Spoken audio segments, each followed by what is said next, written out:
Pada kesempatan malam hari ini, saya akan berikan catatan jawaban Hanif Alatas dan Maimun Nafis, ya, dua orang terlebih dahulu.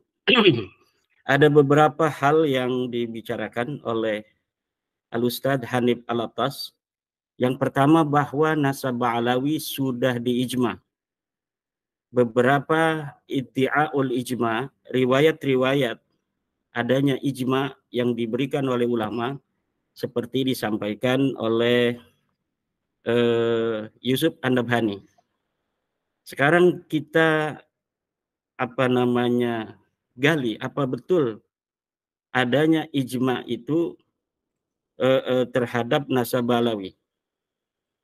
Adanya ijma yang telah didakwakan atau diaku oleh Yusuf An-Nabhani, kemudian oleh Ali bin Abu Bakar As-Sakran di dalam Al-Burqatul Musyiqah. Jadi sebenarnya ijma itu atau iddi'aul ijma, pengakuan adanya ijma, pertama kali itu disampaikan oleh Ali bin Abu Bakar As-Sakran 895 Hijriah. Kemudian diikuti oleh Khulasatul Asar Al-Muhibbi, kemudian diikuti oleh Syekh Yusuf An-Nabhani. Yang menjadi masalah adalah bahwa ijma itu mempunyai sebuah syarat yang khusus. Silahkan para penonton buka dalam kitab Maratibul Ijma halaman 11 karangan Ibnu Hazm. Dikatakan bahwa ijma'u kulli asrin ijma'un sahihun idza lam yataqaddam qablahu fi tilkal mas'alati khilaf. Bahwa sebuah ijma' itu bisa dikatakan sahih apabila tidak ada perbedaan pendapat sebelumnya. Sedangkan tentang nasab Ba'alawi, tulisan-tulisan Ba'alawi sendiri menerangkan, menjelaskan adanya perbedaan-perbedaan ulama.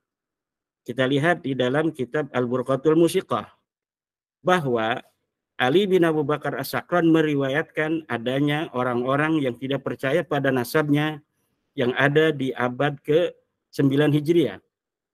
Kemudian diriwayatkan pula bahwa Ali bin Jadid ini pergi ke Basrah pada tahun 620 Hijriah untuk meminta isbat karena ulama-ulama di Yaman tidak mempercayai nasabiyah. Kemudian di dalam kitab Tasbitul Fuad yang diriwayatkan oleh Uqudul Almas, Alwi bin Tahir mengatakan bahwa Ubaidillah lah yang pergi ke Basrah. Ini menunjukkan adanya khilaf di antara rentang waktu sejak kedatangan Ahmad bin Isa dalam versi Ba'alawi, yang sebenarnya ini Ahmad bin Isa sama sekali tidak hijrah ke Hadramaut. Sejak kedatangannya menurut versi riwayat Ba'alawi, Ahmad bin Isa dan Ubaidillah ini sudah ditolak, tidak dipercaya sebagai turun Nabi, sehingga diutuslah Ubaidillah untuk pergi ke ke Basrah untuk isbat nasab. Ini membuktikan bahwa tidak pernah ada kesepakatan sejak kedatangan Ahmad bin Isa atau Ubaidillah ke Hadramaut. Maka bertentangan dengan apa yang dikatakan oleh Ibnu Hazm di dalam kitab Maratibul Ijma halaman 11 bahwa ijma'u kulli asrin ijma'un sahihun idza lam yataqaddam qablahu fi tilkal mas'alati khilaf. Ijma itu bisa dikatakan sahih kalau sebelumnya tidak terjadi khilaf. Sedangkan nasab Ba'alawi ini jelas sebelumnya terjadi khilaf, maka ijma itu tidak dapat dibenarkan. Yang kedua, yang disampaikan oleh Hanif Alatas adalah nasab itu ada metode. Satu saja metode isbat nasab terpenuhi, nasab itu sahih. Beda antara turak dan mana itu syurut. Imaduddin tidak bisa membedakan mana turak, mana syurut. Betul, Mas Hanif. Tetapi setiap tarik itu membutuhkan syurut. Dan menurut saya, seluruh metode isbat nasab tidak bisa untuk mengisbat Ba'alawi sebagai cucu Nabi. Kita buktikan. Pertama, isbat nasab itu adalah birruq'ah dengan adanya kitab. Sedangkan syarat kitab itu adalah alla takuna mukhalifatan lil usul. Tidak boleh berbeda dengan kitab-kitab sebelumnya. Sedangkan apa yang dikatakan oleh kitab-kitab yang mengisbat Ba'alawi mulai dari abad 9 sampai hari ini, yang katanya itu berjumlah 180 kitab, semuanya itu mukhalifatan lil usul, berbeda dengan kitab-kitab nasab dari mulai abad ke-4 sampai abad ke-9. Baru di dalam abad 10 kitab nasab mengatakan Ubaid ini adalah putra Ahmad. Tapi sebelumnya tidak ada satupun selama 550 tahun yang menyatakan bahwa Ubaid ini sebagai anaknya Ahmad. Maka metode kitab nasab tidak bisa untuk Yang kedua, cara untuk metode isbat nasab adalah asyuhrah wal istifadah. Apakah nasab Ba'alawi syuhrah dan istifadah? Tidak. Buktinya dari mulai abad ke-4 sampai ke-9 sama sekali tidak ada yang menyebutkan. Bagaimana sebuah nasab bisa dikatakan syuhrah wal istifadah kalau selama 550 tahun sama sekali tidak ada yang menyebutkan.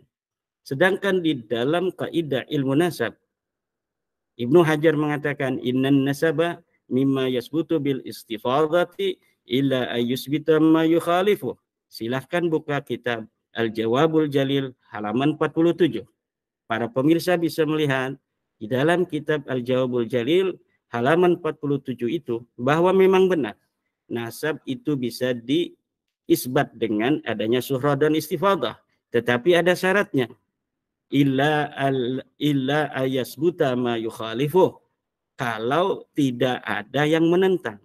Sedangkan adanya Ahmad bin Isa punya anak katanya namanya Ubaid, ini ada yang menentang, yaitu kitab-kitab nasab dari mulai abad 4 sampai 9 tidak ada yang menyebutkan sama sekali Ahmad bin Isa punya anak namanya Ubaid, dan tidak ada yang menyebutkan Ubaid punya ayah namanya Ahmad bin Isa. Maka syuhrah dan istifadah tidak bisa untuk mengisbat nasab Ba'alawi. Tidak terverifikasi dan tidak bisa untuk dinyatakan sahih dengan metode syuhrah wal istifadah. Yang ketiga dengan syahadah.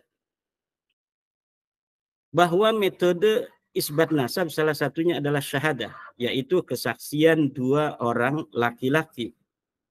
Lihat di dalam kitab Al-Muqaddimat halaman 62.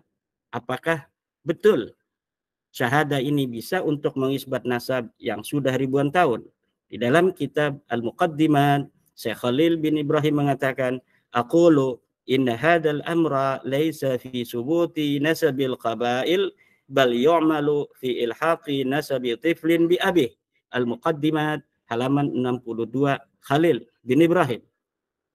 Bahwa dikatakan menurut Khalil bin Ibrahim, syahadah adalah memang metode untuk mengisbat nasab, tetapi dia metode mengisbat nasab seorang anak hari ini kepada ayahnya, bukan nasab qabail yang sudah ribuan tahun seperti Ubaid yang katanya punya anak Ahmad bin Isa. Bisakah dia untuk diisbat dengan metode syahadah? Tidak bisa. Maka metode ketiga dalam isbat nasab tidak bisa untuk mengisbat Ba'alawi. Kemudian metode keempat adalah iqrar. Iqrar ini pula dikatakan oleh Syekh Khalil Ibrahim di dalam kitabnya Muqaddimat fi Ilmil Ansab bahwa juga metode ini hanya bisa digunakan untuk mengisbat seorang anak yang ada hari ini kepada ayahnya, yaitu diiqrar oleh ayahnya. Dari 4 metodologi pengisbat nasab ini, satu pun tidak ada yang bisa untuk diterapkan untuk mengisbat Ba'alawi. Secara riq'ah atau ruq'ah, kitab-kitab nasab, tidak ada kitab nasab yang setelah abad 9 itu mukhalifatan lil kutub yang ada di abad ke-8, ke-7, ke-6, ke-5, ke-4. Kemudian dengan syahadah tidak bisa. Dengan ikrar juga tidak bisa. Maka nasab Alawi tidak terisbat sahih. Berarti kalau tidak sahih apa? Batal. Yang ketiga, Hanif Al-Attas mengatakan kitab yang mensahihkan Ba'alawi ratusan. Saya katakan kitab walaupun ribuan, jutaan, tetapi kalau seluruh referensinya akan mentok di abad 9, yaitu kitab Al-Burqatul Musiqah, atau kata Mas Rumel itu ada kitab Al-Jawharus Syafab, yang sekarang saya lihat juga dia lagi ngomongin Al-Jawharus Syafab.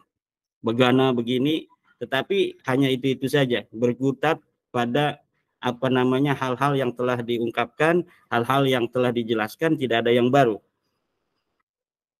Maka seluruh kitab-kitab yang jumlahnya ribuan, jutaan, triliunan, yang mengisbat Ba'alawi, yang semuanya mentok di abad 9, tidak ada bisa nyampe di abad ke-8, di abad ke-7, ke-6, semuanya tidak bisa dijadikan sebagai penguat nasab dari Ba'alawi ini.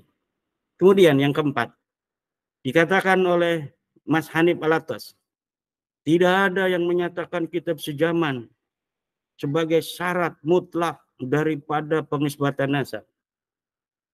Ilmu nasab adalah ilmu sejarah. Cara kita meneliti nasab sama dengan cara meneliti sejarah. Baca kitab nasabnya, jangan hanya kitab Rasail fi Ilmil Ansab.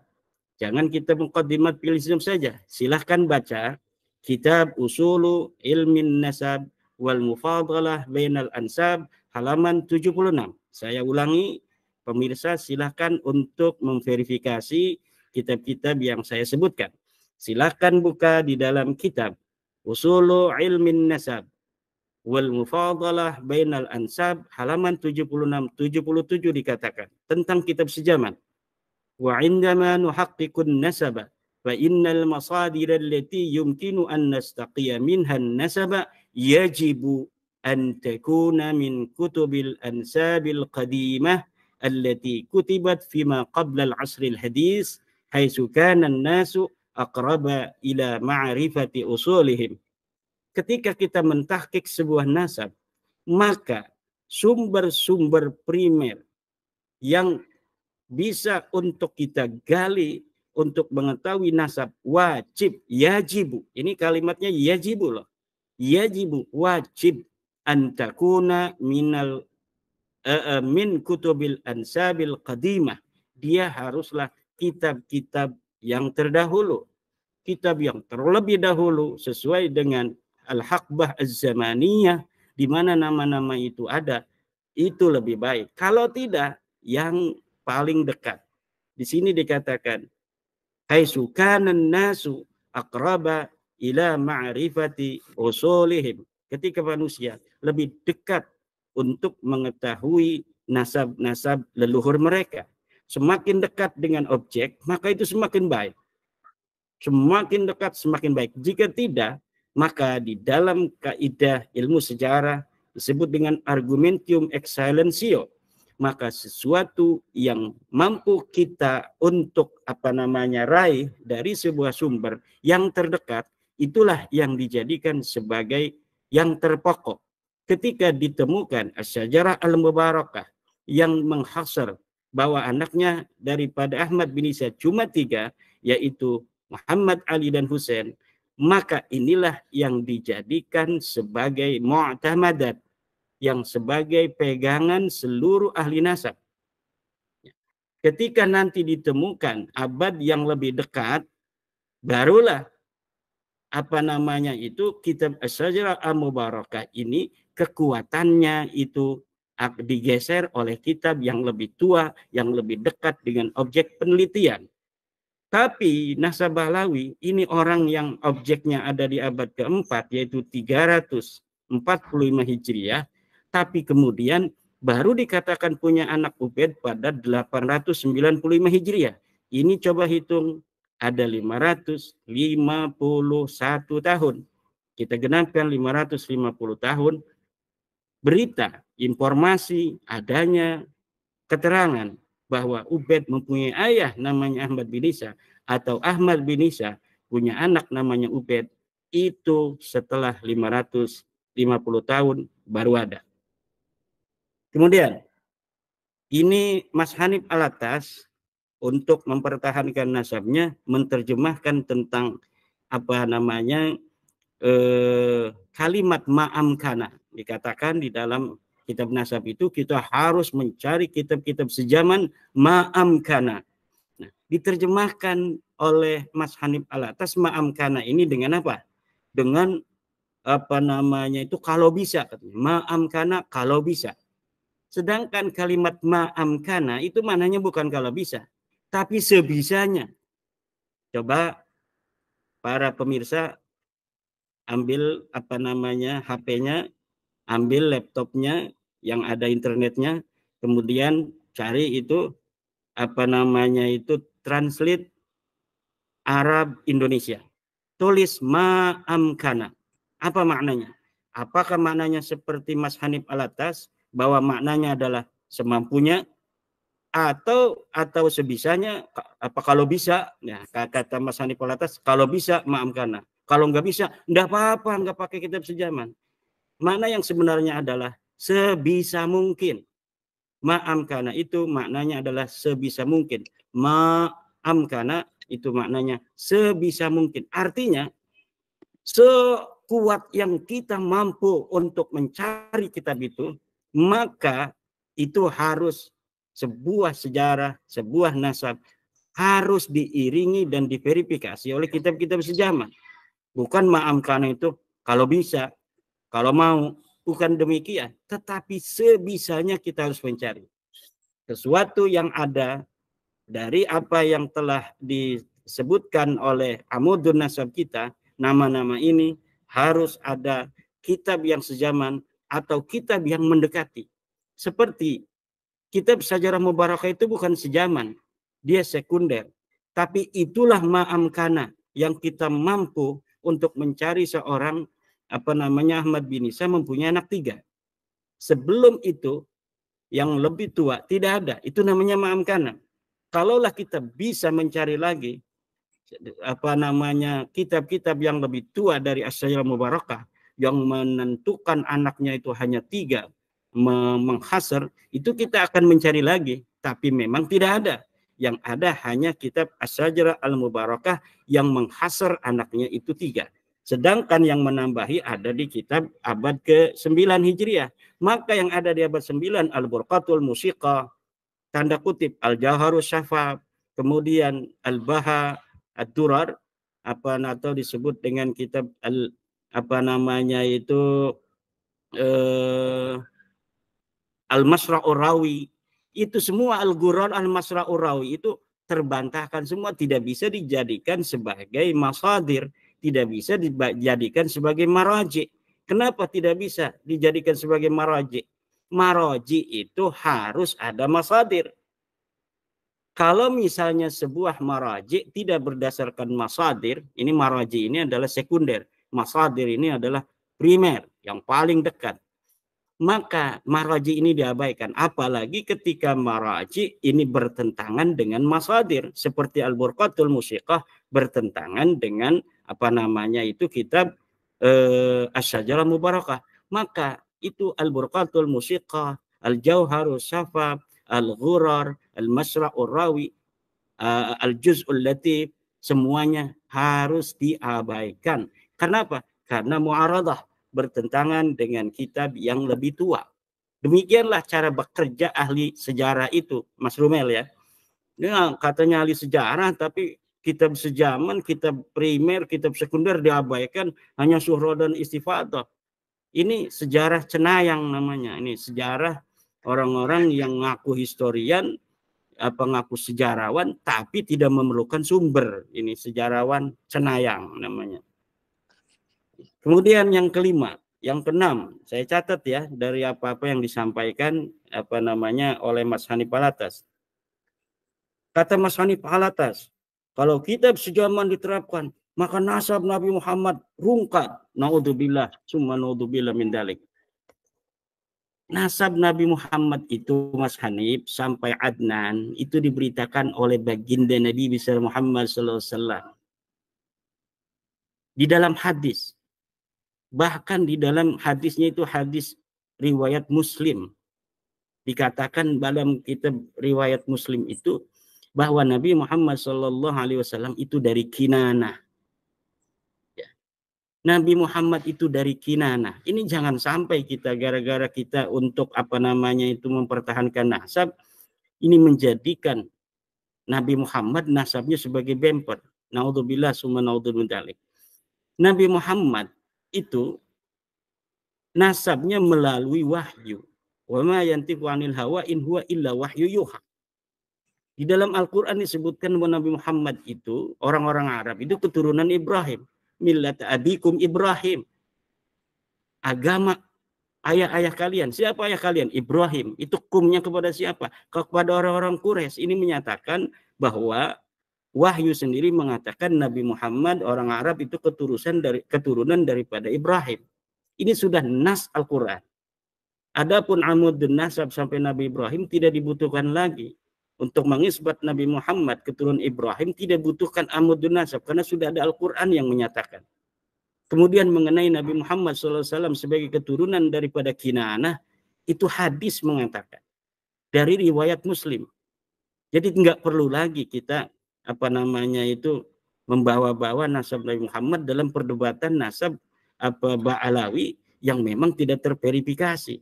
Kalau rungkat sendiri aja, jangan bawa-bawa junjungan kita Nabi besar Muhammad sallallahu alaihi wasallam. Bawa juga nasab Wali Songo, bawa juga nasab Syekh Abdul Qadir Al-Jilani, nyari-nyari teman. Gak usah lah. Kita pertahankan saja apa dalil-dalilnya dari nasab Balawi untuk menyambungkan daripada nasab Balawi itu. Jangan bawa-bawa nasab Nabi besar Muhammad SAW. Kita nanti akan masuk dalam su'ul adab, naudzubillah. Su'ul adab itu, kepada Rasulullah ini bahaya ini. Kemudian kepada nasab-nasab Wali Songo, kita bisa perdebatkan lagi nasab Wali Songo. Semakin hari ini kita semakin mendapatkan banyak sekali bukti-bukti historis tentang nasab Wali Songo. Semakin digali Wali Songo ini karena memang sosok historis di masa lalu, semakin digali ini semakin bermunculan. Dari Aceh datang, dari Uzbekistan datang, dari Pakistan datang, dari Maroko datang dan sebagainya. Nanti kita tinggal al-jam'u. Jadi jangan bawa-bawa nasab Wali Songo lah di dalam bagaimana mempertahankan nasab Balawi. Kalau Wali Songo kepada Balawi sudah jelas semua keturunan Wali Songo yang mu'tabar dari Naqabah Ansab Auliya Tis'ah itu menolak nasab Balawi nyambung menurunkan Wali Songo. Dari Aceh menolak, dari Uzbek, dari Pakistan, Maroko dan sebagainya.